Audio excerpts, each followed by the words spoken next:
এই রুট এটা হচ্ছে একটা বার্মিজ পাইথন।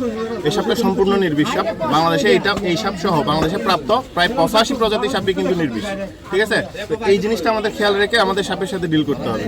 সাপ দেখলে যে মারতে হবে সেরকম কোনো কথা নাই। সাপ দেখলে সচেতনতা বৃদ্ধির জন্য আমাদের যে স্বেচ্ছাসেবী সংগঠনগুলো আছে সেগুলোর সাথে যোগাযোগ করতে পারি, অথবা আমাদের স্থানীয় বন বিভাগ আছে, বন বিভাগের সাথে যোগাযোগ করতে পারি। এই সাপটা চট্টগ্রাম বিভাগে কিন্তু পাওয়া যায়। হ্যাঁ, এই সাপ বার্মিজ পাইথন কিন্তু পাওয়ার রেকর্ড আছে, তবে খাগড়াছড়িতে এই প্রথম।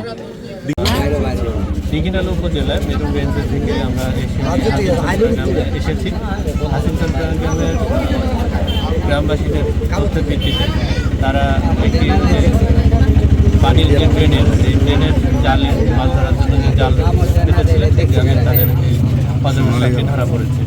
এই অজগর সাপটি 8 ফুট লম্বা এবং প্রায় 7 কেজি 800 গ্রাম মতো ওজন।